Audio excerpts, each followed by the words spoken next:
Xin chào các bạn. Năm ngoái mình luộc gà trong cái nồi Instant Pot á, thì có chị Thi chỉ cho mình cách luộc gà kiểu này. Em cảm ơn chị Thi rất là nhiều. Cách này á, thì không có xài nhiều đồ ướp nên cũng giống như là luộc gà bình thường. Tuy nhiên cái thịt gà này sẽ là ngọt hơn, juicy hơn, da rất là khó rách. Hôm nay mình chia sẻ cách dùng hành để hấp gà, xài rất là ít nước hoặc là không xài nước cũng được. Mình sẽ mua con gà này là 1,4 kg, nó gọi là trễ gà màu đỏ nâu. Đúng là dịch ra là gà mái tơ mà thịt nâu đỏ, nó còn nguyên đầu nguyên chân luôn. Mình về thì mình để rã đá ra, rồi để rã đá trong tủ lạnh á, rồi mình sẽ rửa nó với 1 muỗng cà phê muối, 2 muỗng cà phê giấm. Khi mình rửa thì mình không có bấm máy được á, cái tay dính gà này, mình sợ mình không bấm, thành ra cái phần nó bị bỏ qua. Khúc sau á thì mình chỉ khơi ra, rồi mình chiếu cái phần mà mình lóc cái mỡ trong cái bụng đó ra. Khi mà mình lóc mỡ ra thì mình để nó riêng qua một bên, nó không có vắt đi. Nếu mà các bạn lát á, các bạn muốn dùng á thì các bạn sẽ thoa lên nha, trên da cho nó láng á. Cái chân á thì mình khứa nó,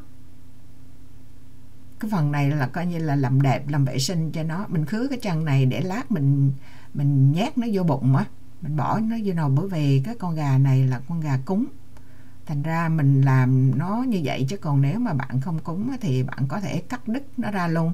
Còn đầu thì bạn đâu có cần mua con gà mà nguyên cái đầu làm cái gì, tại vì cái đầu xong mình cũng vắt mình dục thôi. Mình cúng cho nên mình phải bẻ nó bỏ vô trong cho nó gọn.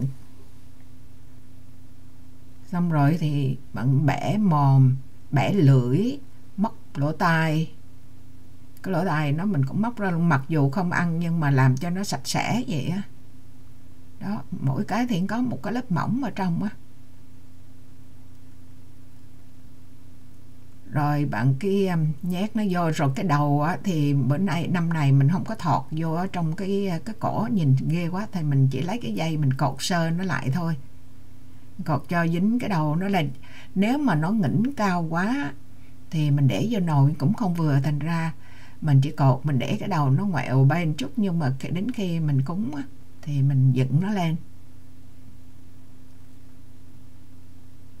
cứ ngắt qua ngắt lại hoài thôi. Bạn coi cái phần cái đó nước giấm với lại muối nó cũng còn sót lại, mình tráng ở trong rồi lát mình xả nó lại. Cái bao tay cái rách đó. Rồi bây giờ thì mình có xài đúng là 4 củ hành tây nha, nhưng mình cho công thức các bạn 3 củ thôi, bởi vì mình xài 4 củ nó ra nhiều nước quá, với lại nó chặt cái nồi quá. 2 tép xả mình cắt khúc ra, 2 tép xả mập á, rồi 10 cái lá chanh, rồi 1 củ gừng. Hành tây á, thì mình sẽ cắt nó ra, mỗi củ á, mình cắt ra làm 4. Lúc đầu mình cắt đôi ra thì nó cao quá, để con gà nó cao, thành ra mình nói trước các bạn là cắt làm 4 đi. Thay cắt đôi rồi cái mỗi phần đôi nó mình cắt đôi lần nữa. Thì còn sả thì mình sẽ đập dập nó ra, gừng thì cũng đập dập ra. Lá chanh này, lá chanh khô mình để đó, cái mình bây giờ mình đem ra mình rửa lại, cái mình cho nó nằm lớp ở trên. Bạn có lá chanh Thái mà số 8 thì cũng được, còn không có thì mình xài loại lá chanh lấy mùi thơm, nó ít thơm hơn nhưng mà nó cũng thơm à.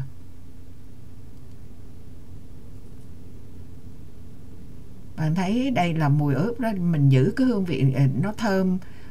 Họ nói con gà tục tác lá chanh, mà sả với chanh này á là nó cũng có mùi giống nhau, để nó tăng lên cái hương vị của con gà thôi, cái thịt gà thôi.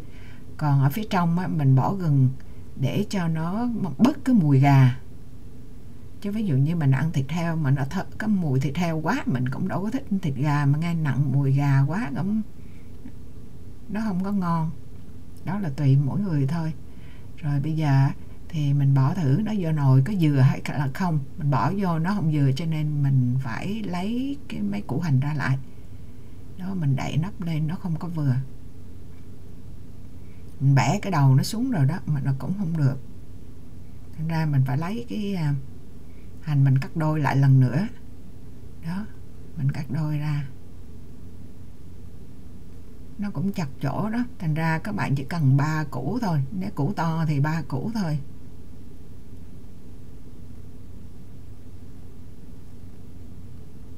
Mình sắp lá hành. Cái này mà bạn muốn làm sao cũng được, không quan trọng. Cái này là không có quan trọng. Mình chỉ nó gần mình đập nát, mình để nguyên vỏ cũng được. Bạn muốn thì cạo ra, còn mình thấy cái vỏ nó cũng đâu có ảnh hưởng gì. Muốn nhét thêm sả vào trong ở ngoài gì tùy bạn.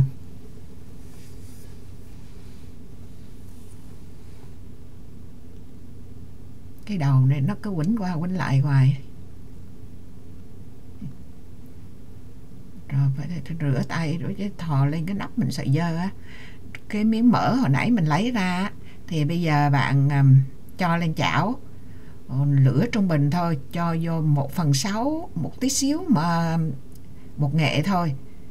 Bạn đừng có đổ nước vô á thì là cái pha bột nghệ thì nó mịn hơn, nhưng mà có cái điều nó văng lắm, thành ra mình để đó. Bạn có thể là mình không có muốn với cái màu nghệ dính lên tay mình mà mang găng tay nữa là mất công quá, thành ra mình lấy cái miếng mỡ đó mình quẹt nó. Còn bạn muốn thì bà cầm tay lên quẹt luôn cho nó đều.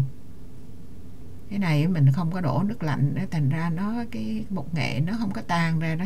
Nhưng mà không có sao, mấy cái này lát á, khi mình nấu xong á thì nó ra nước, mình lấy cái nước nó mình dội lên cũng được.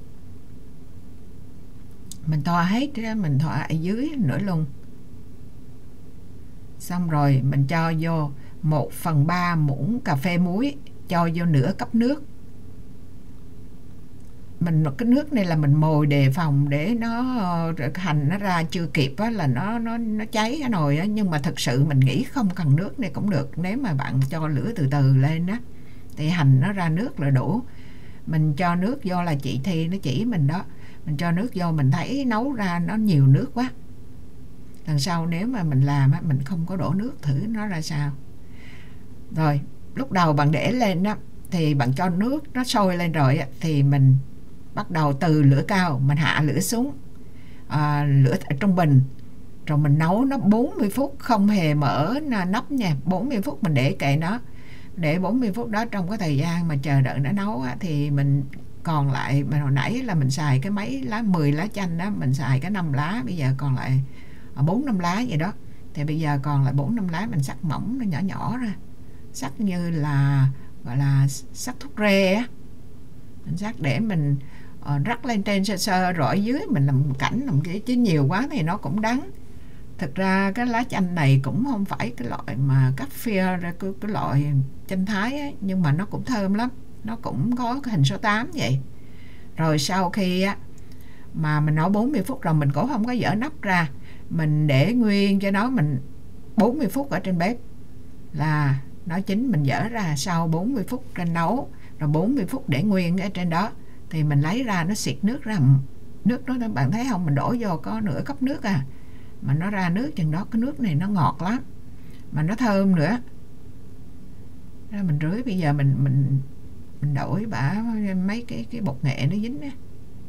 Nó chín tới mà nó không có, ví dụ như mình nấu Instant Pot, mình nấu chín kiểu đó mình xách lên là rã ra luôn. Còn cái này mình xách ra da nó cũng không có rách nữa.